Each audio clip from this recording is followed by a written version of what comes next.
Hello friends, કેમ છો? Good morning. My name is Mahendra Sanghani and I'm working under the banner of Krupanidhi Academy, only English medium tuition class in Katagam, Vivek Vidyalay in Katagam and GG Jadapia Vidyalay in Varacha, Surat. Welcome to my new video, What is next after class 10th? Well, 10મા ધોરણ પછી શું કરવું? 10મા ધોરણ પછી શું કરવું એના માટેનો મેં એક વિડીયો બનાવ્યો છે. અને આ કન્ફ્યુઝન જે છે એ મોટાભાગના પેરેન્ટ્સ, મોટાભાગના સ્ટુડન્ટ્સ એના મગજની અંદર કન્ટિન્યુઅસલી ચાલતું હોય છે. જ્યારે 10મું ધોરણ પૂરું થાય અને એનો વેકેશન પીરિયડ આવે ત્યારે વેકેશનની અંદર છોકરાઓ ઘણી મસ્તી કરતા હોય છે. પેરેન્ટ્સ કન્ટિન્યુઅસલી કન્ફ્યુઝનમાં હોય છે કે મારા છોકરાને મારે શું બનાવવું. છોકરાઓના માઇન્ડમાં બી થોડું ઘણું ગડમથલ હોય છે કે ભાઈ મારે શું બનવું.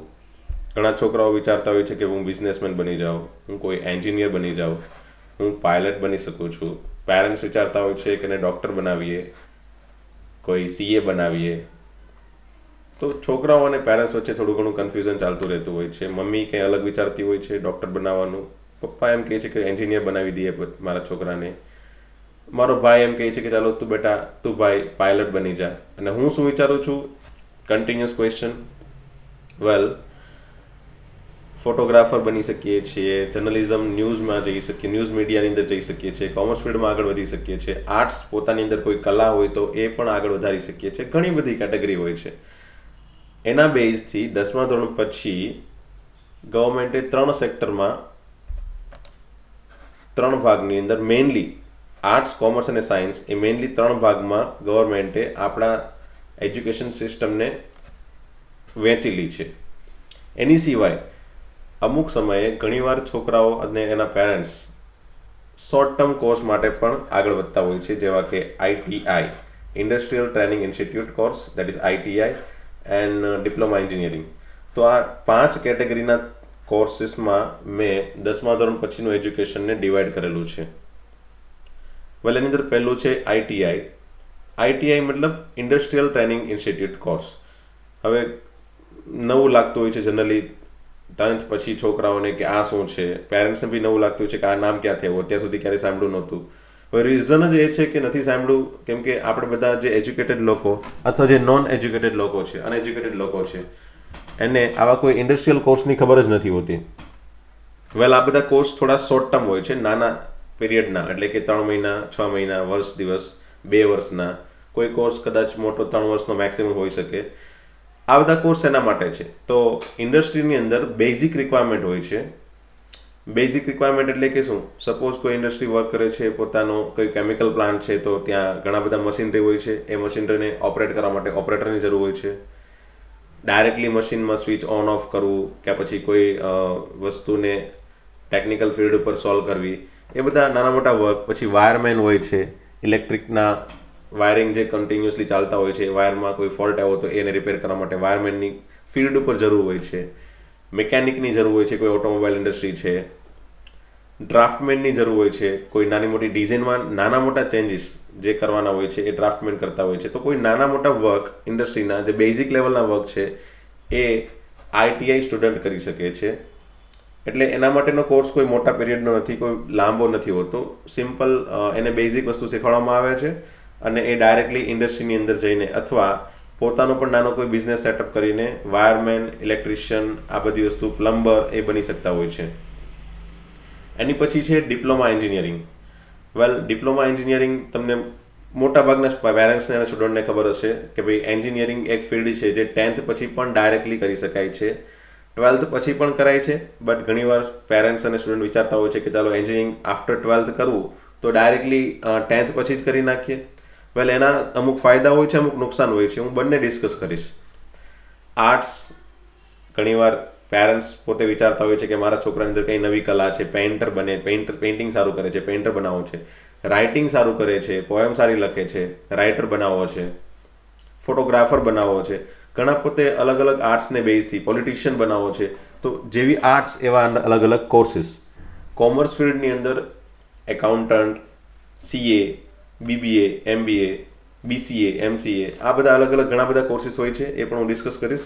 અને સાયન્સ ફિલ્ડની અંદર તો મોટાભાગના પેરેન્ટ્સને ખબર જ છે કે ઘણા બધા બેઝિક કોર્સથી માંડીને ઘણા હાયર લેવલના કોર્સીસ અવેલેબલ છે, starting from basic course like engineering and doctor, then scientist and pilot છે, કોઈ નેવીની અંદર મરીનની અંદર વર્ક કરતા હોય છે, દરિયાની અંદર જે મોટી મોટી શીપ હોય છે ત્યાં વર્ક કરતા ટેકનિશિયનો, ટેકનિકલ ફિલ્ડના એન્જિનિયરો હોય છે, એ બધા સાયન્ટિસ્ટ લેવલે વર્ક, જે સાયન્સ લેવલે જે વર્ક છે એ બધું સાયન્સ ફિલ્ડમાં આવે છે. સો સૌથી પહેલાં વાત કરીએ આઈટીઆઈ કોર્સની.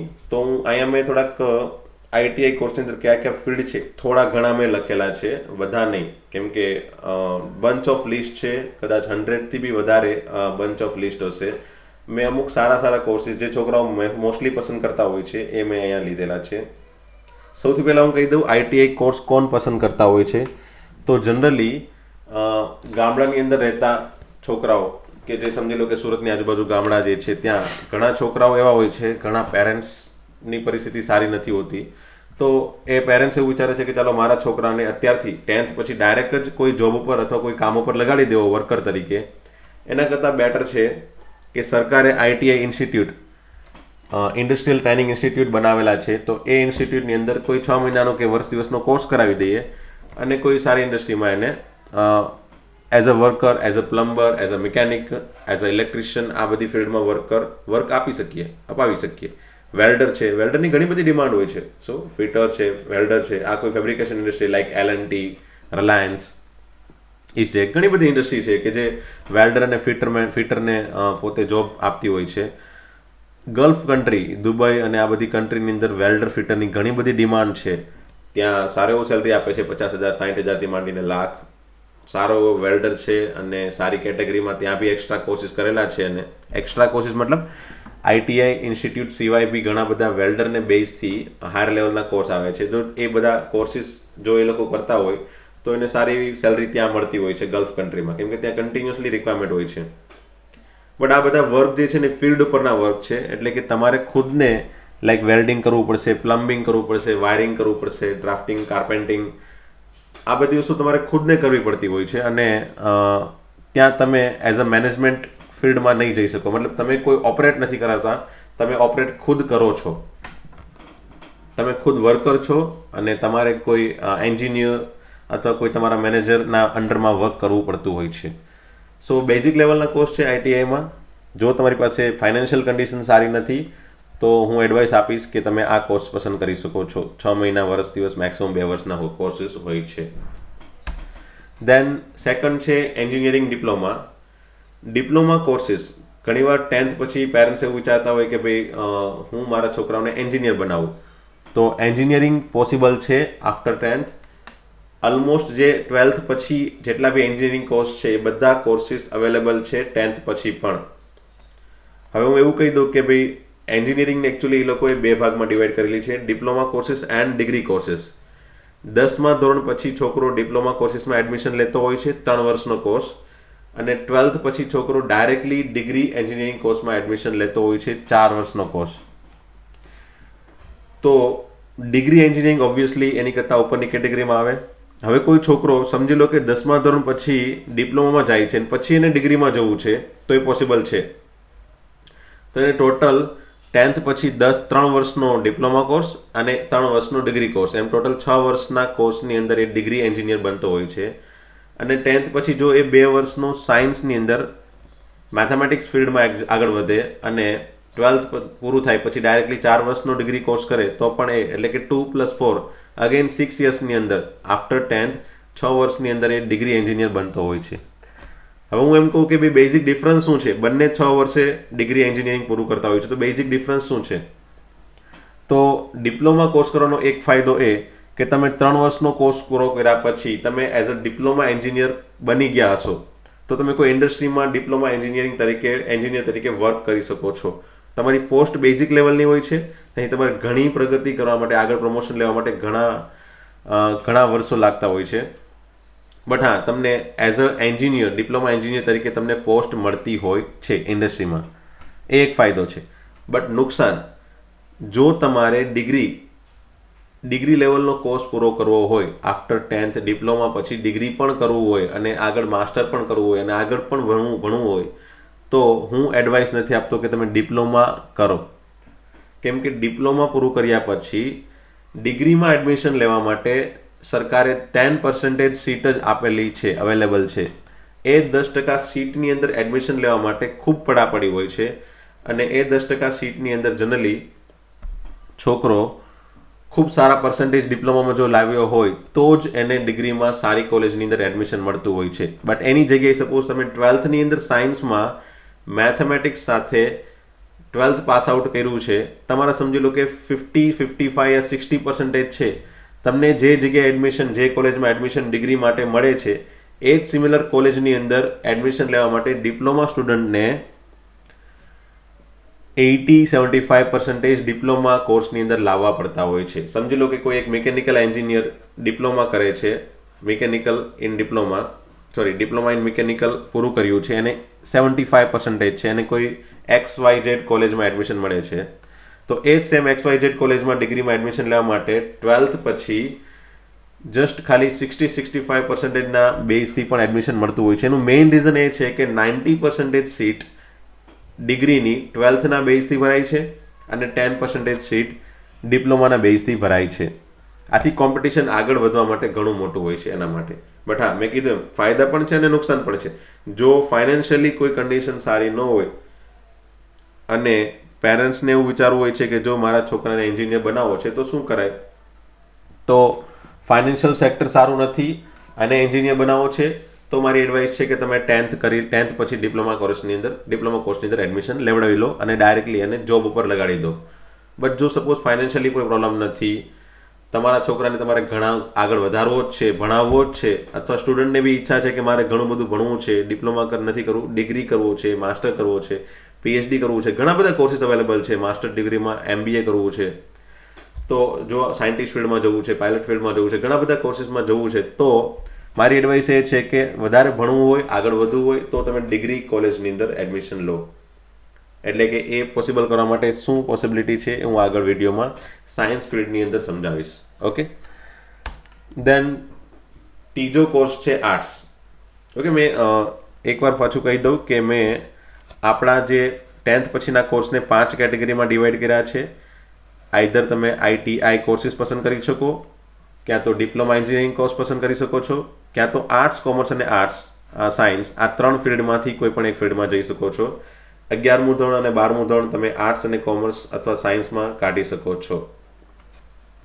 તો એની અંદર આર્ટ્સ ફિલ્ડમાં જનરલી છોકરાઓને ખબર હોય છે બહુ છોકરા ઓછા એડમિશન લેતા હોય છે. એનું રીઝન છે કે ભાઈ પહેલેથી જ પેરેન્ટ્સ અને છોકરાઓના મગજની અંદર આ ફિલ્ડ બેસતું જ નથી, અને એનો આર્ટ્સમાં કોઈ ઇન્ટરેસ્ટ એટલો બધો હોતો બી નથી. લાઈક હિસ્ટ્રી, તો હિસ્ટ્રી જનરલી છોકરાઓ માટે બોરિંગ સબ્જેક્ટ હોય છે. અમુક જ છોકરાઓ જે હોય છે જે હિસ્ટ્રીમાં પોતે ઇન્ટરેસ્ટેડ હોય અને આગળ વધવા માગતા હોય, જિયોગ્રાફી છે, પોલિટિશિયન બનવા માગતા હોય, સોશિયલ ફિલ્ડની અંદર આગળ વધવા માગતા હોય, લિટરેચર રાઇટર બનવા માગતા હોય, એન્થ્રોપોલોજી, સાયકોલોજી, આ બધા ફિલ્ડ એના મેઇન સબ્જેક્ટ છે. અને એમાં આગળ વધવા માટે કયા કયા કેરિયર ઓપ્શન્સ છે, તો bachelor of arts A BA course પસંદ કરી શકે છે, એના બેઝથી આગળ જર્નલિઝમ અથવા મીડિયા કોર્સીસની અંદર આગળ વધી શકે છે. કોઈ લોયર બનવા માટે પણ એ આગળ વધી શકે છે. મેનેજમેન્ટ ફિલ્ડમાં travel and tourism, fashion designing, novelist, writer, politician, lecturer, government જોબની અંદર પણ એ પોતે એપ્લાય કરી શકતો હોય છે આર્ટ્સ ફિલ્ડ પછી. તો તમારો ઇન્ટરેસ્ટ, પેરેન્ટ્સનો ઇન્ટરેસ્ટ, સ્ટુડન્ટ શું વિચારે છે એ બધું વિચારો, અને આમાંથી કોઈ ફિલ્ડ તમારા મગજમાં બેસતું હોય તો તમે BA પસંદ કરી શકો છો. કોમ્પિટિશન આની અંદર ઓછી છે, બટ ડિમાન્ડ પણ એટલી બધી નથી. લાઈક એવું નહીં કહી શકીએ કે ભાઈ ચાલો ફેશન ડિઝાઇનિંગની અંદર લાઈક લાખોની અંદર માણસોની જરૂર છે, કેમ કે ફેશન ડિઝાઇનિંગ છે, ટ્રાવેલ ઇન્ડસ્ટ્રી છે, આ બધી રેર ઇન્ડસ્ટ્રી હોય છે. એ બધી ઇન્ડસ્ટ્રી એન્ટરટેનમેન્ટને બેઝથી ચાલતી હોય છે, અને ખૂબ જ ઓછા માણસથી આ બધી ઇન્ડસ્ટ્રીનું વર્ક ચાલતું હોય છે. એઝ કમ્પેર ટુ સમજી લો કે કોઈ એન્જિનિયર બનતો હોય તો સમજી લો કે એન્જિનિયરની ડિમાન્ડ પણ એટલી વધારે છે, સાથે સપ્લાય પણ એટલો વધારે છે. મતલબ ઘણા બધા સ્ટુડન્ટ્સ એન્જિનિયર બનતા હોય છે, તો સાથે સાથે એની ડિમાન્ડ પણ એટલી હોય છે. ઘણી બધી ઇન્ડસ્ટ્રી છે, લાખો ઇન્ડસ્ટ્રી આપણા ઇન્ડિયામાં અને આઉટ ઓફ ઇન્ડિયા વર્ક કરતી હોય છે, કે જે લોકો કન્ટિન્યુઅસલી એન્જિનિયરોને જોબ આપતી હોય છે. As compare to that as compare to the doctor, as compare to the કોઈ CA, આર્ટ્સની અંદર એટલી રિક્વાયરમેન્ટ હોતી નથી. તો સાથે પોતાનું ફિલ્ડ, પોતાનું પસંદ અને પોતાની ઈચ્છા જો રાઇટર બનવાની ખુદથી અંદરથી ચાલતી જ હોય પહેલેથી, તો તમે આ કોર્સ પસંદ કરી શકો છો. કોમર્સ, મેઇન સબ્જેક્ટ તરીકે તમારે શું ભણવાનું હોય છે ત્યાં? તો account, economics, BA, business administration and English. Obviously English તો બધા ફિલ્ડમાં, બધા કોર્સની અંદર ભણવાનું જ હોય છે તમારો ફિલ્ડ આગળ વધારવા માટે. એકાઉન્ટન્ટ શું કરે છે? એકાઉન્ટ કઈ રીતે આમાં શું ભણવાનું આવે છે? તો એકાઉન્ટ સબ્જેક્ટની અંદર જનરલી એકાઉન્ટ કઈ રીતે હેન્ડલ કરવું, હિસાબ કિતાબ કેવી રીતે કરવો. ઇકોનોમી કઈ રીતે આપણે આગળ વધારવી, ફાઇનાન્શિયલ સેક્ટરમાં કઈ રીતે આગળ વધવું. બિઝનેસ એડમિનિસ્ટ્રેશન કઈ રીતે મેનેજમેન્ટ કરવું. આ બધા કોર્સીસ આ બધા સબ્જેક્ટ તમે કોમર્સ ફિલ્ડમાં ભણતા હોવો છો. Almost theoretical as well as practical subject છે. અને કેરિયર ઓપ્શનમાં ત્યાં BCom શરૂઆતનો કોઈ ડિગ્રી કોર્સ છે જે તમે બેઝિક લેવલ ઉપર BCom કરી શકો છો, અથવા કોઈ સ્ટુડન્ટને પહેલેથી જ ઈચ્છા છે કે મારે ચાર્ટર્ડ એકાઉન્ટ CA કોર્સની અંદર આગળ વધવું છે, જઈ શકે છે. CAમાં BJMC, bachelor in journalism and mass communication, એ કોર્સમાં જઈ શકે છે. માસ કોમ્યુનિકેશન અને જર્નલિઝમ ફિલ્ડમાં આગળ વધી શકે છે. લો એટલે કે લોયર બની શકે છે. BCom કોર્સ આવે, BCom પછી ડાયરેક્ટલી લોયરનો કોર્સ આવે છે, 2 વર્ષનો લીગલ કોર્સ. એ કોર્સમાં આગળ વધીને પોતે લોયર બની શકે છે, વકીલ બની શકે છે. CFA શું છે? તો ચાર્ટર્ડ ઇન ફાઇનાન્શિયલ એનાલિસ્ટ, ફાઇનાન્શિયલમાં એનાલિસિસ કરીને એ કોઈ કંપનીની અંદર પણ ફાઇનાન્શિયલ એનાલિસ્ટ તરીકે વર્ક કરી શકે છે. CMA, સર્ટિફાઈડ મેનેજમેન્ટ એકાઉન્ટન્ટ, એકાઉન્ટન્સીનું કમ્પ્લીટલી મેનેજમેન્ટનો કોર્સ છે આ. BBA, MBA, બિઝનેસ એડમિનિસ્ટ્રેશન, તમે બિઝનેસ એડમિનિસ્ટ્રેશનનો જે બેઝિક કોર્સ જુઓ છો એના બેઝિક લેવલથી માંડીને બેચલર ડિગ્રી અને માસ્ટર ડિગ્રી લેવલના કોર્સીસ આવે છે. કંપની અંદર MBA રિક્વાયરમેન્ટ કન્ટિન્યુઅસલી ચાલતી હોય છે. BCA, MCA, computer application, bachelor in computer application, master in computer application, આ પણ એક કોર્સ છે જે 12th કોમર્સ પછી છોકરાઓ કરી શકતા હોય છે, કોમ્પ્યુટર ફિલ્ડમાં આગળ વધી શકતા હોય છે. ઇવેન્ટ મેનેજમેન્ટ, પોતે કોઈ ઇવેન્ટનું મેનેજમેન્ટ કરવાની ઈચ્છા હોય, કોઈ મેરેજ ફંક્શન છે, કોઈ પાર્ટી છે, આ બધા ઇવેન્ટ્સ જે છે એનું મેનેજમેન્ટ કરવા માટે પણ એક કોર્સીસ આવે છે જે કોમર્સ ફિલ્ડમાંથી આગળ વધી શકે છે, આર્ટ્સ ફિલ્ડમાંથી પણ આગળ વધી શકે છે. લેક્ચરર, ઓબ્વિયસલી આર્ટ્સ ફિલ્ડમાં કેમ લેક્ચરર પ્રોફેસર બની શકે છે, એમ કોમર્સ અને સાયન્સમાં પણ લેક્ચરર અથવા પ્રોફેસર કોઈ પણ ફિલ્ડમાં આગળ વધી શકે છે, બની શકે છે. એના માટે જનરલી BCom બેચલર લેવલનો કોર્સ, MCom આની પછી માસ્ટર લેવલનો કોર્સ, અને કોઈ BEd કરી શકો છો, એન્ડ દેન MPhil, આ બધી વસ્તુ કરીને લેક્ચરર અથવા પ્રોફેસર તમે કોઈ કોલેજમાં અથવા સ્કૂલની અંદર બની શકો છો. બેન્કિંગ સેક્ટર, કોમર્સ પછી બેન્કિંગ સેક્ટરના અંદર પણ ઘણી બધી ડિમાન્ડ હોય છે. છોકરાઓ મેક્સિમમ ત્યાં પણ આગળ વધતા હોય છે, બેંકની અંદર મેનેજર તરીકે વર્ક કરતા હોય છે. એ બધા મોસ્ટ પ્રોબલી કોમર્સ ફિલ્ડમાંથી જ આવેલા હોય છે. ગવર્મેન્ટ જોબ, ઓબ્વિયસલી આર્ટ્સની અંદર જે મેં તે કીધું હતું કે ભાઈ ગવર્મેન્ટની અંદર તમે એપ્લાય કરી શકો છો. UPSC, GPSCની કન્ટિન્યુઅસલી એક્ઝામ ચાલતી હોય છે. તમે ગવર્મેન્ટ જોબની એક્ઝામ ક્રેક કરો અને એના બેઝથી જે તે વિષય માટે GPSC અથવા UPSC હોય છે એ પર્ટિક્યુલર સબ્જેક્ટની અંદર, એ વિષયની અંદર તમને એ પર્ટિક્યુલર ફિલ્ડમાં તમને વર્ક કરવા મળતું હોય છે ગવર્મેન્ટની અંદર. સો આવા ઘણા બધા કોર્સીસ અવેલેબલ છે કોમર્સની અંદર. તમે વધારે ને વધારે જાણકારી લઈ શકો છો. બટ બેઝિક લેવલે આવી કોઈ વસ્તુ કોમર્સમાં પણ વર્ક કરતી હોય છે, સો એમાં પણ તમે આગળ વધી શકો છો. સાયન્સ ફિલ્ડ, સાયન્સ ફિલ્ડ એક વાસ્ટ ફિલ્ડ છે 10th પછી. એને સમજવા માટે મેં એના મેઇન સબ્જેક્ટને 2 કેટેગરીમાં ડિવાઈડ કરેલા છે, એક PCM અને એક PCB. ખાસ ધ્યાનથી જોજો પેરેન્ટ્સ અને સ્ટુડન્ટ બંને, કેમ કે ઘણીવાર શરૂઆતમાં કન્ફ્યુઝન હોય છે કે શું ભણવું, શું સાયન્સમાં જવું તો પછી એની અંદર કઈ રીતે આગળ વધવું, એમાં પણ કઈ રીતે બ્રાન્ચ પસંદ કરવી, કેમ કે PCM પસંદ કરવું અને PCB પસંદ કરવું એ એક મોટો ક્વેશ્ચન હોય છે. હું તમારું જે કન્ફ્યુઝન છે એ દૂર કરી શકું છું, તમે ધ્યાનથી જોજો. મેથેમેટિક્સ સબ્જેક્ટ જો પસંદ કરવો હોય તો તમે PCM સબ્જેક્ટની અંદર આગળ વધી શકો છો, એટલે કે PCM કેટેગરી પસંદ કરી શકો છો. અને બાયોલોજી સબ્જેક્ટ પસંદ કરવો હોય તો તમે PCB કેટેગરીમાં જઈ શકો છો. હવે બાયોલોજી અને મેથેમેટિક્સ સિવાય બીજો કોઈ ડિફરન્સ નથી. ફિઝિક્સ અને કેમેસ્ટ્રી બંનેમાં સિમિલર લેવલના ભણવાના છે, સિમિલર બુક્સ ભણવાની હોય છે, બટ પીસીએમમાં મેથેમેટિક્સ ભણે છે અને પીસીબીમાં બાયોલોજી ભણે છે. હવે એની અંદર શું ફરક છે? તો મેથેમેટિક્સ એટલે કે પીસીએમના બેઝથી છોકરો એન્જિનિયરિંગ અથવા એ ટેકનિકલ રિલેટેડ કોઈ ઇન્ડસ્ટ્રી અને ફિલ્ડમાં આગળ વધતો હોય છે, અને પીસીબી બાયોલોજીના બેઝથી છોકરો ડૉક્ટર અથવા બાયોલોજીને રિલેટેડ બાયોટેકનોલોજીને રિલેટેડ ફિલ્ડમાં આગળ વધતો હોય છે. મેઇન ફરક શું છે? તો મેથેમેટિક્સ જનરલી જે છોકરાઓ કોઈ કેલ્ક્યુલેશનના બેઝથી આગળ વધવા માગતા હોય, કેલ્ક્યુલેશનનો પાવર સારો હોય, થિયરિટિકલ પોર્શનમાં વધારે મજા નહીં આવતી હોય ભણવાની, યાદ રાખવું ન ગમતું હોય, એના માઇન્ડની અંદર હંમેશા એવું ચાલતું હોય કે આટલું બધું યાદ કઈ રીતે રાખવું, એટલું બધું ગોખવું કઈ રીતે, કોઈ વસ્તુનું પર્ટિક્યુલર પ્રેક્ટિકલ એપ્રોચ હોય, એને પ્રૂવ કરવાની મેથડ હોય, તો એવું કંઈ ફિલ્ડ છે તો મને ભણવાની મજા આવે, તો એ પીસીએમની અંદર આગળ વધી શકે છે. અને જો છોકરાઓનો મગજ પાવર એટલે કે યાદ રાખવાની શક્તિ સારી હોય અને ઇન્ટરેસ્ટ છે ડૉક્ટર બનવામાં અથવા કોઈ બાયોલોજીને રિલેટેડ કોઈ ફિલ્ડમાં આગળ વધવા માટે, તો એ છોકરો પીસીબી પસંદ કરી શકે છે. હવે મેં એન્જિનિયર એટલે કે મેથેમેટિક્સના કોર્સને અને બાયોલોજીના કોર્સને આ રીતે 2 કેટેગરીમાં ડિવાઈડ કરીને સમજાવેલા છે. ખાસ ધ્યાનથી જોજો. મેથેમેટિક્સમાં એટલે કે 12th પછી મેથ્સ સાથે એટલે કે પીસીએમ સબ્જેક્ટ સાથે 2 વર્ષ 11 અને 12 ધોરણ પૂરું કર્યા પછી છોકરો કઈ જગ્યાએ એડમિશન લઈ શકે છે, કઈ જગ્યાએ આગળ વધી શકે છે. તો સૌથી પહેલાં તો બેચલર ઓફ એન્જિનિયરિંગ અથવા બેચલર ઓફ ટેકનોલોજી. અગેન આ બંને અંદર ફરક એ જ છે કે ભાઈ બેચલર ઓફ એન્જિનિયરિંગ કોઈ પણ સ્ટેટ લેવલની કોલેજની અંદર સર્ટિફિકેશન આપતું હોય છે, અને બેચલર ઓફ ટેકનોલોજી હંમેશા ગવર્મેન્ટ સેક્ટરની નેશનલ લેવલની કોલેજ એટલે કે NIT અને IIT લેવલની કોલેજ સર્ટિફિકેશન આપતી હોય છે. એટલો જ બેઝિક ફરક છે, બીજો કોઈ ફરક નથી. બંને કોલેજની અંદર ડિમાન્ડ થોડી ઘણી ફરક હોય છે. ભાઈ ચાલો BEની ડિમાન્ડ થોડીક ઓછી છે, કેમ કે BEની અંદર એડમિશન આરામથી મળતું હોય છે.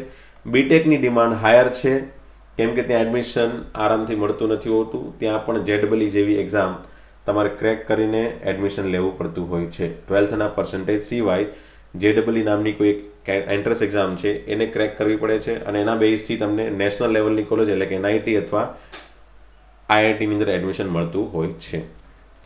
કોર્સિસની અંદર કોઈ ફરક નથી, એટલે કે BEની અંદર આ બધા કોર્સિસ છે એ જ બધા કોર્સિસ બીટેકની અંદર પણ છે, અને ભણવાનું પણ ઓલમોસ્ટ સિમિલર છે. લાઈક કોઈ છોકરાને એરોનોટિકલ ફિલ્ડમાં આગળ વધવું છે, મેકેનિકલ, કોમ્પ્યુટર, IT, આ ઘણા બધા ફિલ્ડ છે. તમને નામ જ સમજાવી શકે છે કે આ ફિલ્ડમાં શું હોઈ શકે. જો હું તમારું થોડી ઘણી હેલ્પ કરું કે એરોનોટિકલ શું છે, તો એરોસ્પેસને રિલેટેડ કોઈ પણ વર્ક એટલે કે વિમાન છે, એરોપ્લેન છે, સ્પેસ શટલ છે. ઈસરો કંપની તમે નામ સાંભળ્યો હશે. ઈસરો કંપની કન્ટિન્યુઅસલી સ્પેસ શટલની અંદર આઉટ ઓફ અર્થની બહાર જવા માટે જે સ્પેસ શટલ છે, સેટેલાઇટ છે, આ બધી ડિઝાઇન, એના પાર્ટ્સ એ બધું ડિઝાઇન કરતી હોય છે, અને આપણે અહીંયાથી સાયન્ટિસ્ટ લેવલે ત્યાં વર્ક કરીને પહોંચતા હોય છે, એસ્ટ્રોનોટ બની શકતા હોય છે. એ બધા ફિલ્ડમાં આગળ વધવા માટે, અલ્ટિમેટલી એરોડાયનેમિક્સ ફિલ્ડમાં આગળ વધવા માટે વિમાનને રિલેટેડ, એરોપ્લેનને રિલેટેડ, સ્પેસ શટલને પાર્ટ્સને રિલેટેડ ફિલ્ડમાં આગળ વધવા માટે એરોનોટિકલ કોર્સ પસંદ કરતા હોય છે. હાઈલી ડિમાન્ડેડ અને હાઈલી કોમ્પિટિટિવ, એટલે એની અંદર મેક્સિમમ ડિફિકલ્ટી છે પહોંચવા માટે. બટ જો છોકરાઓની ઈચ્છા હોય અંદરથી આગળ વધી શકે છે. મિકેનિકલ ઓલમોસ્ટ એવરગ્રીન બ્રાન્ચ એવું નામ તમે સાંભળ્યું હશે. ઘણી બધી ઇન્ડસ્ટ્રીમાં મિકેનિકલ એન્જિનિયરોની જરૂર હોય છે એઝ અ ટેકનિકલ ફિલ્ડમાં, એના ઘણા બધા પ્રશ્નોને સોલ્વ કરવા માટે. કોમ્પ્યુટર એન્જિનિયરિંગ પણ એક હાઈલી ડિમાન્ડેડ બ્રાન્ચ આજકાલ ચાલી રહી છે. IT અને કોમ્પ્યુટર ઓલમોસ્ટ સિમિલર છે. IT અને કોમ્પ્યુટરના બેઝથી છોકરો પોતે ઘરે પણ વર્ક કરી શકે છે, બિઝનેસ કરી શકે છે. નાની ફર્મ, નાનું ઇન્સ્ટિટ્યૂટ, નાનું બિઝનેસ સેક્ટર ચાલુ કરીને દુનિયા અંદર ઘણું નામ બનાવી શકતો હોય છે. કોઈ એક રૂમની અંદર કરોડોની કંપની ચલાવી શકતો હોય છે. તો કોમ્પ્યુટર એક એન્જિનિયર એવો છે કે જે એક નાની એવી રૂમ, 10x10ની રૂમમાં કરોડોના વેપાર કરી શકે છે, કરોડોના સોફ્ટવેર બનાવી શકે છે. એ અગેન પોતાના માઇન્ડ પર ડિપેન્ડ કરે છે. દેન IT શું છે? તો અગેન ઇન્ફોર્મેશન ટેકનોલોજી, કોમ્પ્યુટર જેવો જ કોર્સિસ છે. EC electronics and communication electronics and communication field એટલે કે આપણે એવું કહી શકીએ કે કોમ્યુનિકેશન ફિલ્ડ જે છે, લાઈક સમજી લો કે ઇલેક્ટ્રોનિક્સ વસ્તુ, સમજી લો મોબાઈલ છે, તો મોબાઈલ જે છે આ મોબાઈલ એ એક ઇલેક્ટ્રોનિક્સ પાર્ટ્સ છે. ઇલેક્ટ્રોનિક્સ પાર્ટ્સની અંદર કોમ્યુનિકેશન થાય છે. આની અંદર તમે વાત કરી શકો છો, કોઈ વસ્તુ ઇન્ફોર્મેશન આની અંદર આવે છે, તમારા કાનમાં જાય છે એટલે કોમ્યુનિકેટ થયું. એ કોમ્યુનિકેટ થવા માટે જે ઇલેક્ટ્રોનિક્સ પાર્ટ્સ છે એની ડિઝાઇન, એના પ્રોગ્રામિંગ, આ બધી વસ્તુ કોઈ એક ઈસી એન્જિનિયર પોતે બનાવી શકે છે. ટીવી છે, ટેલિવિઝન છે, તો એ ટેલિવિઝન પણ એક ઇલેક્ટ્રોનિક્સ પાર્ટ્સ છે, ત્યાં બી એક આઈસી ચિપ્સ વર્ક કરતી હોય છે અને એની અંદર બી કોમ્યુનિકેશન થતું હોય છે. એટલે કે ઘણી અલગ અલગ જગ્યાએથી જે બી કોઈ વસ્તુ રેકોર્ડિંગ થયું છે એ રેકોર્ડિંગ તમારી પાસે પહોંચે છે, એટલે કે કોમ્યુનિકેટ થાય છે through electronics parts. So this TV, mobile, these all instruments are ultimately EC related instrument. Electronics and communication engineer can design, can make it. Civil engineer નામ જ ખબર છે બધાને અને એની અંદર વર્ક પણ ખબર છે. કોઈ બિલ્ડિંગ છે, કોઈ મોટી ઇન્ડસ્ટ્રી છે, એનું જે આરસીસી લેવલનું વર્ક છે, એના બિલ્ડિંગના ફ્લોર છે, એ બધી વસ્તુ ડિઝાઇન કરવા માટે, એના પાર્ટ્સ બનાવવા માટે, એટલે કે કોઈ બિલ્ડિંગ જ ઊભી કરવી છે, સમજી લો 10 માળની, 12 માળની, કોઈ નાનું રો હાઉસ બનાવવું છે, કોઈ બંગલો બનાવવો છે, તો એ સિવિલ એન્જિનિયર બનાવી શકે છે અને ડિઝાઇન બનાવી શકે છે. એનું લોડ એનાલિસિસ કરી શકે છે, ભાઈ કયા પાર્ટ્સમાં કેટલો લોડ હોય તો એ કેટલા ઇફિશિયન્ટલી વર્ક કરી શકે છે, કેટલું મટીરિયલ મેક્સિમમ અથવા મિનિમમ યુઝ કરવું જોઈએ, કેટલી સાઇઝનો એમાં સળિયો યુઝ કરવો જોઈએ.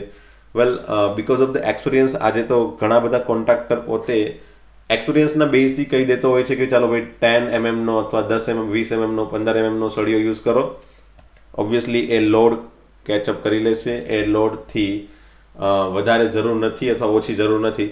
બટ એનાલિટિકલી ડિઝાઇન એન્જિનિયર એટલે કે સિવિલ એન્જિનિયર પોતે એક્ઝેક્ટ કેલ્ક્યુલેશન કરી શકતો હોય છે કે ભાઈ એક્ઝેક્ટલી કેટલું રાખવું જોઈએ. અને મોટી ઇન્ડસ્ટ્રી અથવા મોટા બિલ્ડિંગ્સ ક્રિએટ કરવા માટે તમારા નાના નાના એક્સપિરિયન્સમાં અથવા વિધાઉટ એજ્યુકેશન તમે કોઈ ફિલ્ડ વિચારી નથી શકવાના કે એક્ઝેક્ટલી કેટલો લોડ ક્યાં સુધી કેટલો વર્ક કરી શકે છે કોઈ મોટા બિલ્ડિંગની અંદર. તો ત્યાં કમ્પ્લીટલી સિવિલ એન્જિનિયરની જરૂર હોય છે. ઇલેક્ટ્રિકલ એન્જિનિયર તો નામ જ કહે છે કે ઇલેક્ટ્રિસિટીને રિલેટેડ જેટલી બી ઇન્ડસ્ટ્રી છે, જેટલા બી કમ્પોનન્ટ છે, એ બધા પાર્ટ્સની ડિઝાઇન અને એના રિલેટેડ વર્ક ઇલેક્ટ્રિકલ એન્જિનિયર કરતો હોય છે. કેમિકલ એન્જિનિયર અગેન તમે કહી શકો તો કેમિકલ રિલેટેડ જેટલી બી ઇન્ડસ્ટ્રી છે, ખાસ કરીને સુરતની નજીક તો મોટાભાગની ઇન્ડસ્ટ્રી બધી કેમિકલ ઇન્ડસ્ટ્રી કહી શકીએ. અંકલેશ્વર સુધી, સુરતથી પેલી બાજુ અંકલેશ્વર સુધી, ભરૂચ સુધી, અને આ બાજુ લગભગ મુંબઈ સુધી, વાપી, વલસાડ, આ બધા એરિયાની અંદર લગભગ ઓલમોસ્ટ 90% ઇન્ડસ્ટ્રી કેમિકલ ઇન્ડસ્ટ્રી છે. ઘણો મોટો સ્કોપ છે કેમિકલ ઇન્ડસ્ટ્રીની અંદર એન્જિનિયર બનીને વર્ક કરવાનો. Highly demanded. જનરલી છોકરો ક્યારેય નથી એમાં ઘરે બેસતો.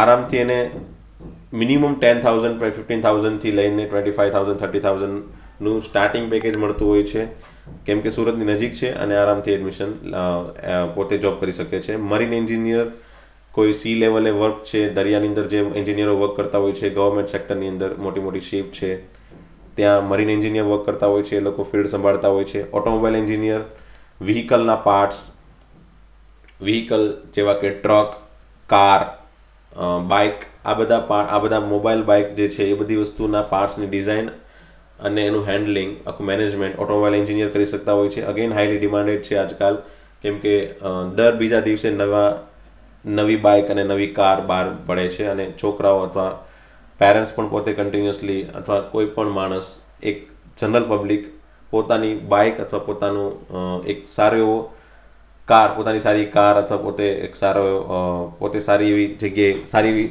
કારની અંદર જઈ શકે છે, બાઇકની અંદર જઈ શકે છે. તો આ બધી વસ્તુ હાઈલી ડિમાન્ડેડ રહેશે. એટલે ઓટોમોબાઈલ એન્જિનિયર પણ એક ફિલ્ડ છે જે મેથ્સ પછી આગળ વધી શકતો હોય છે. Textile engineer, cloth related work, design, ક્લોથની ડિઝાઇન, મતલબ સાડી છે, શર્ટ છે, પેન્ટ છે, સૂટ છે, આ બધા જે છે એની ડિઝાઇન, એના કલર કોમ્બિનેશન, એ ટેક્સટાઇલ એન્જિનિયર ડિઝાઇન કરી શકે છે. Plastic engineer, rubber engineer and petroleum engineer, આ બધા ઘણા બધા ફિલ્ડ છે જેમાં, અને આની સિવાય બી ઘણા બધા ફિલ્ડ છે જે મેટલર્જિકલ ફિલ્ડ, મેં આમાં નામ વધારે નથી લખી શક્યો because of the lack of space, but metallurgical engineer પણ છે, પ્રોડક્શન એન્જિનિયર છે. આવા ઘણા બધા એન્જિનિયરિંગ ફિલ્ડ છે જેમાં છોકરાઓ આગળ વધી શકે છે, પોતાનું કેરિયર બનાવી શકે છે. Then BSc with physics, chemistry, mathematics, agriculture. આજે એગ્રીકલ્ચરની ઘણી બધી ડિમાન્ડ છે, કેમ કે એગ્રીકલ્ચર ફિલ્ડમાં કોઈ છોકરો ભણીને જતો નથી. એટલે જો ભણીને કોઈ એગ્રીકલ્ચર ફિલ્ડમાં આગળ વધે તો ઓબ્વિયસલી એજ્યુકેટેડ પર્સન ખેતીવાડીમાં ઘણું બધું નવું કરી શકતો હોય છે. તો એગ્રીકલ્ચરને રિલેટેડ બીએસસીની અંદર આગળ વધીને પોતે જો ત્યાં વર્ક કરે તો આજકાલ હાઈલી ડિમાન્ડેડ ફિલ્ડ છે. BSc in physics, chemistry, mathematics. BSc in physics, chemistry, મેથેમેટિક્સના બેઝથી છોકરો બીએસસી થાય છે, એમએસસી થાય છે, માસ્ટર લેવલનો કોર્સ કરે છે. દેન આફ્ટર પીએચડી કરી શકે છે, બીએડ કરી શકે છે. પીએચડી, બીએડ આ બધા અલગ અલગ એમફિલ લેવલના કોર્સ કરીને એ છોકરો સાયન્ટિસ્ટ પણ બની શકે છે. હું કહું એ રીતે સાયન્ટિસ્ટ બનવા માટે અગેન બેઝિક કોર્સ બીએસસી કરવો પડે છે. માસ્ટર લેવલનો કોર્સ કરીને પીએચડી કરીને પોતે એક સાયન્ટિસ્ટ તરીકે વર્ક કરી શકે છે, અથવા પોતે લેક્ચરર અથવા પ્રોફેસર બની શકે છે કોઈ મોટી કોલેજની અંદર, ઇન્સ્ટિટ્યૂટની અંદર અથવા કોઈ સ્કૂલની અંદર. આર્કિટેક્ચર, બી આર્ક. આર્કિટેક્ચર અગેન એક મોટી હાઈલી ડિમાન્ડેડ પોસ્ટ છે આજકાલ, કેમ કે ઇન્ટિરિયર ડિઝાઇન છે, મોટી બિલ્ડિંગની અંદરથી જે બહારથી જે ડિઝાઇન બને છે એ ડિઝાઇન આર્કિટેક્ચર એન્જિનિયર બનાવી શકે છે.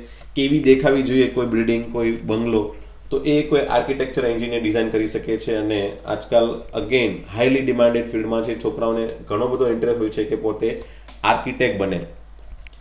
અને ઓફકોર્સ ગવર્મેન્ટ જોબની અંદર તો બધા છોકરાઓ આગળ વધી જ શકે છે. મેં કીધું એ રીતે આર્ટ્સ અને કોમર્સમાં જે રીતે બેચલર લેવલના કોર્સ કર્યા પછી યુપીએસસી, જીપીએસસી થ્રુ ગવર્મેન્ટ જોબની એક્ઝામ ક્રેક કરે છે અને પોતે ત્યાં જોબ લઈ શકે છે.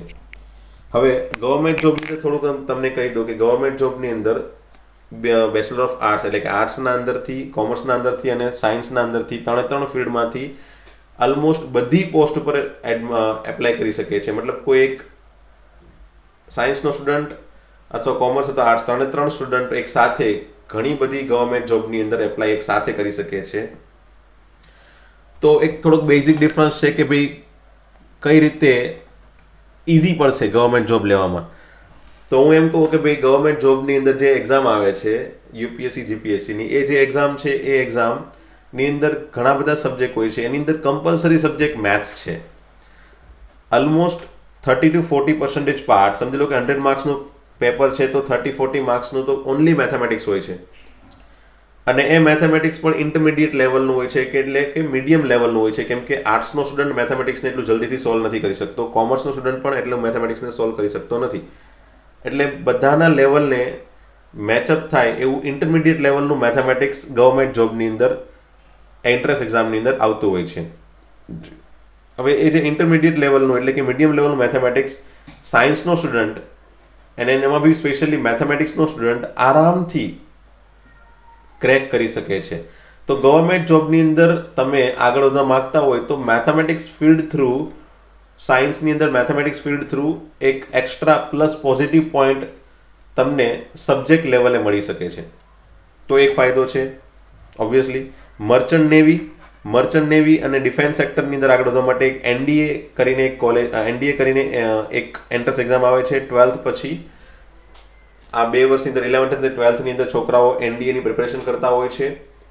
અને national level of defence academy, આ જે કોર્સ છે, આ કોર્સ કર્યા પછી છોકરો ડિફેન્સની અંદર અથવા નેવી રિલેટેડ વર્ક કરી શકે છે. અને આ હાઈલી ડિમાન્ડેડ છે, હાઈલી સારામાં સારી પોસ્ટ મળતી હોય છે અને મિલિટરી અથવા ડિફેન્સની અંદર ડાયરેક્ટલી પોતાનું યોગદાન આપી શકે છે, સારું એવું વર્ક કરી શકે છે. કોમર્શિયલ પાયલટ એક મોટી બ્રાન્ચ છે. છોકરાઓ generally pilot as a dream job તરીકે વિચારતા હોય છે. જ્યારે પોતે ચાઇલ્ડહુડમાં 5 વર્ષના 7 વર્ષના હોય, પહેલું બીજું ભણતા હોય ત્યારે વિચારતા હોય છે કે ભાઈ હું પાયલટ બનીશ. ઓબ્વિયસલી 11th-12thમાં આવ્યા પછી, 10thમાં આવ્યા પછી છોકરાઓ ભૂલી જતા હોય છે કે કંઈ પાયલટ જેવી વસ્તુ પણ છે. અને ઘણા બધા પેરેન્ટ્સ અથવા સ્ટુડન્ટને પોતાને ખબર પણ નથી હોતી કે ભાઈ પાયલટ બનવું કઈ રીતે. તો કોમર્શિયલ પાયલટમાં જવું છે, એનો અંદર એડમિશન લેવો છે, બનવું છે પાયલટ ઓફિશિયલી, તો તમે સાયન્સની અંદર મેથેમેટિક્સ સબ્જેક્ટના બેઝથી 11th અને 12th પૂરું કરો. પછી કોમર્શિયલ પાયલટના બેઝથી એક એન્ટ્રન્સ એક્ઝામ આવે છે, એ ક્લિયર કરો તો તમને એડમિશન મળતું હોય છે કોમર્શિયલ પાયલટના બેઝિક લેવલની જે ઇન્સ્ટિટ્યૂટ છે એમાં, કોલેજની અંદર. અને ત્યાં તમે તમારો કોર્સ પૂરો કરીને કોમર્શિયલ પાયલટનું સર્ટિફિકેટ મળી જાય છે અને તમે ઘણી બધી ઇન્ડસ્ટ્રીમાં વર્ક કરી શકો છો. મિનિમમ 50,000 1,00,000થી પેકેજ ચાલુ થતું હોય છે, બટ ઓબ્વિયસલી કોમ્પિટિશન વધારે છે એટલે તમારે મહેનત ઘણી બધી કરવી પડતી હોય છે. સો આ બધા કોર્સીસ અવેલેબલ છે મેથેમેટિક્સમાં. આની સિવાય બી ઘણા બધા છે, બટ બેઝિક લેવલ મેં તમને સમજાવવાની કોશિશ કરી. દેન બાયોલોજીના બેઝથી કોઈ છોકરો ડૉક્ટર બની શકે છે. બેઝિક લેવલનો ડૉક્ટરનો કોર્સ છે MBBS. Again highly demanded after 12th NEET નામની એક એક્ઝામ છે, NEET. એ નીટ એક્ઝામના બેઝથી એડમિશન મળતું હોય છે 11-12ની અંદર બાયોલોજી સબ્જેક્ટમાં. એ 11-12 પૂરું કરશે અને સાથે નીટ એક્ઝામની અંદર જે માર્ક્સ આવે છે એના બેઝથી MBBSમાં ઓલ ઓવર ઇન્ડિયાની અંદર કોઈ પણ જગ્યાએ એડમિશન લઈ શકે છે અને ઓફિશિયલ ડૉક્ટરની પોસ્ટ મેળવી શકે છે. BDS ડેન્ટલ, જે દાંતના ડૉક્ટર કહીએ છીએ, એ દાંતના ડૉક્ટર BDS કોર્સની અંદરથી બનતા હોય છે. આયુર્વેદિક ડૉક્ટર, જે આપણે જોઈએ તો આપણું પ્રાચીન ભારત જે આયુર્વેદિક શાસ્ત્રને માને છે, એ આયુર્વેદિકની વસ્તુઓ અને એનું ફિલ્ડ સમજવા માટે આયુર્વેદિક ડૉક્ટર BAMSની પોસ્ટ એનો કોર્સ પસંદ કરી શકે છે. હોમિયોપેથિક ડૉક્ટર બની શકે છે. ફિઝિયોથેરાપિસ્ટ ડૉક્ટર બની શકે છે, જે તમારા બોડીના પાર્ટ્સ છે, જે હાડકાં છે, એની અંદર કોઈ ક્રેક આવી ગયો હોય તો એ હાડકું એકવાર જોઈન્ટ થાય પછી એની અંદર કસરત કરવી પડે છે. જે એક્સરસાઇઝને રિલેટેડ થેરાપી છે એ ફિઝિયોથેરાપિસ્ટ ડૉક્ટર આપી શકે છે. B.Pharm અને D.Pharm જે મેડિસિન લેવલનો કોર્સિસ છે, મેડિસિન કેવી રીતે બનાવવી, દવા કેવી રીતે બનાવવી, દવાની અંદર કેવી રીતે આગળ વધવું, એ બધું B.Pharm અને D.Pharmના એક બેચલર લેવલના ડિગ્રી સ્ટુડન્ટો કરી શકે છે. BSc અગેન મેં કીધું એમ BSc in mathematics, BSc in chemistry physics અને બેઝથી કોઈ સાયન્ટિસ્ટ બની શકે છે, કોઈ લેક્ચર બની શકે છે. Similarly BSc with biotechnology, chemistry, physics, biology, microbiology, botany, agriculture, આ બધા ફિલ્ડમાંથી એ એક પોતે લેક્ચરર બની શકે છે અથવા કોઈ સાયન્ટિસ્ટ ફિલ્ડમાં પણ આગળ વધી શકે છે. ફૂડ ટેકનોલોજીના બેઝથી પણ BSc કોર્સ થાય છે અને એમાં પણ એ પોતે બેઝ લેવલનો કોર્સ કરીને આગળ વધી શકે છે. અગેન ગવર્મેન્ટ જોબની અંદર પણ એપ્લાય કરી શકે છે આ બધા ફિલ્ડને રિલેટેડ કોઈ પણ બ્રાન્ચીસ પછી. તો આ બધું વસ્તુ મેં તમને જે સમજાવી એ 12th સાયન્સ પૂરું થયા પછી મેથ્સ અને બાયોલોજીના બેઝથી જે બી ફિલ્ડ છે એની વિશે વાત કરી. તો ફાઇનલી એકવાર ફરીથી કહી દઉં કે તમે 10th પછી આઈધર ITI કોર્સીસ પસંદ કરી શકો છો, ડિપ્લોમા કોર્સ પસંદ કરી શકો છો, આર્ટ્સ, કોમર્સ અને સાયન્સ. કઈ રીતે પસંદગી કરવી? તો જનરલી પેરેન્ટ્સની પરિસ્થિતિ સારી ન હોય, મતલબ થોડીક પણ પરિસ્થિતિ સારી નથી, ઘરમાં પણ ભણાવવા માટે કોઈ પોસિબલ નથી કે ભાઈ કોઈ ખર્ચો આપી શકે, તો એવા ટાઈમે તમે કોઈ નાનો કોર્સ પસંદ કરાવી શકો છો તમારા બાળકને, 2 મહિના, 3 મહિના, 6 મહિનાનો અથવા વર્ષ દિવસનો, અને એના પછી ઓફિશિયલ સર્ટિફિકેટ સાથે કોઈ નાની મોટી ઇન્ડસ્ટ્રીમાં પોતે વર્ક કરાવી શકો છો. ડિપ્લોમા એન્જિનિયર છે, 3 વર્ષનો કોર્સ પૂરો કરાવીને ડાયરેક્ટલી કંપનીમાં જોબ અપાવવી છે, ઓબ્વિયસલી પોસિબલ છે. બટ સપોઝ તમારે આગળ વધવું છે, વધારે ભણવું છે, વધારે આગળ મોટો એન્જિનિયર બનવું છે, ડિગ્રી એન્જિનિયર બનવું છે, તો ડેફિનેટલી સાયન્સ ફિલ્ડમાંથી જ આગળ વધાય છે મેથેમેટિક્સ થ્રુ. દેન આર્ટ્સ, તમારી અંદર કોઈ આર્ટ છે, તમારે આર્ટિસ્ટ બનવું છે, પેઇન્ટર બનવું છે, રાઇટર બનવું છે, પોલિટિશિયન બનવું છે, ઓબ્વિયસલી આર્ટ્સ ફિલ્ડના બેઝથી તમે આગળ વધી શકો છો. Commerce student can go again at any place with their subject like account, business administrations, આ બધા સબ્જેક્ટના બેઝથી એક કોમર્સ ફિલ્ડમાં પણ આગળ વધતો હોય છે. CA, CS, લોયર બની શકે છે. અને એક બીજી વસ્તુ, તમે જે આર્ટ્સ અને કોમર્સની અંદર જેટલા બી ફિલ્ડ છે એ બધા ફિલ્ડની અંદર જેટલી બી બ્રાન્ચીસ છે, જેટલા બી કેરિયર ઓપ્શન છે, આ બધા કેરિયર ઓપ્શન સાયન્સ પછી ઓલમોસ્ટ બધા ઓપ્શન ખુલ્લા હોય છે. મતલબ સાયન્સ 11-12 સાયન્સ કર્યા પછી સાયન્સ ફિલ્ડ પછી તમે કોમર્સ અને આર્ટ્સની કોઈ પણ બ્રાન્ચ પસંદ કરી શકો છો. તો જો તમારે એવી ઈચ્છા હોય કે ભાઈ હજી ડિસાઇડ નથી થતું કે મારે ડાયરેક્ટલી કોમર્સમાં જવું કે આર્ટ્સમાં જવું અને એની ફિલ્ડમાં આગળ વધવું, કે પછી હું હજી ઓપ્શનમાં આગળ વધારી શકું છું, ભાઈ કોમર્સ અને આર્ટ્સના પણ ઓપ્શન ખુલ્લા હોય અને સાયન્સના પણ ઓપ્શન ખુલ્લા હોય, એવી કોઈ બ્રાન્ચમાં એડમિશન લેવું છે તો તમે સાયન્સમાં લઈ શકો છો એડમિશન. તમે 11-12 પૂરું કર્યા પછી ડિસાઇડ કરી શકો છો કે ભાઈ હું કોમર્સ ફિલ્ડમાં હજી આગળ વધી શકું છું, BCom કરી શકું છું, સાયન્સ પછી પણ BA કરી શકું છું, BCA કરી શકું છું, BBA કરી શકું છું. આ બધા ફિલ્ડ, કોમર્સ અને આર્ટ્સના બધા ફિલ્ડ ખુલ્લા છે જો તમે સાયન્સની અંદર એડમિશન લેતા હોવ છો તો. આ એક મોટી ઇન્સ્ટ્રક્શન છે જે તમે વિચારી શકો છો કે ભાઈ આની અંદર તમે સાયન્સ ફિલ્ડથી એક્સ્ટ્રા ઓર્ડિનરી ક્યાં બેનિફિટ લઈ શકો છો. વેલ, મને સાંભળવા માટે ખૂબ ખૂબ આભાર. હું એવી આશા રાખું છું કે મેં જે તે તમને વસ્તુ જે તમને ધ્યાનમાં લેવા માટે કીધી એ વસ્તુને તમે સમજી શકશો અને એના બેઝથી પોતાનું ડિસિઝન લઈ શકશો. ખૂબ ખૂબ આભાર. ખૂબ ખૂબ થેન્ક યુ મને સાંભળવા માટે.